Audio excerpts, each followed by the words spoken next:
శాస్త్రం ప్రకారం నక్షత్రాలు గ్రహాలను బట్టి పంచాంగం రూపొందుతుంది. సూర్యోదయం కాలానికి ఏ నక్షత్రం దగ్గరగా ఉంటే ఆ రోజును ఆ నక్షత్రం పేరుతో పిలుస్తారు. ఇలా ఉండగా మనవారు మాత్రం ఇవే నక్షత్రాలతో వ్యవసాయ పంచాంగాన్ని రూపొందించుకున్నారు. ఈ నక్షత్రాలను కార్తెలు అని పిలుస్తారు. ఈ లెక్కన సూర్యుడు ఏ నక్షత్రానికి దగ్గరగా ఉంటే ఆ కాలానికి కార్తె అని పేరు పెట్టారు. అంటే ఏడాదికి 27 కార్తెలు. అందులో ఒకటి రోహిణీ కార్తె. ఎండవేడిమికి రోళ్లు కూడా పగులుతాయి రోహిణీ కార్తెలు అని మన పెద్దవారు నానుడిగా అంటూ ఉంటారు.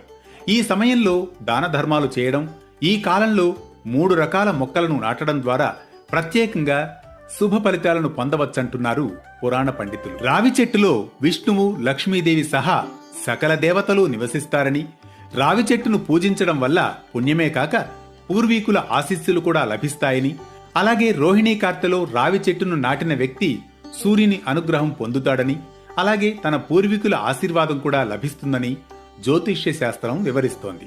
తరువాత జమ్మి చెట్టు కూడా పవిత్రమైందిగా, శనీశ్వరుడికి ఇష్టమైందిగా పరిగణించబడుతోంది. శని దోషం ఉన్నవారు ఏదైనా ఆలయ ప్రాంగణంలో జమ్మి మొక్కను నాటడం వల్ల శనీశ్వరుడి అనుగ్రహం పొందవచ్చట. ఇక తులసిని మన సంప్రదాయంలో చాలా పవిత్రమైందిగా భావిస్తారు.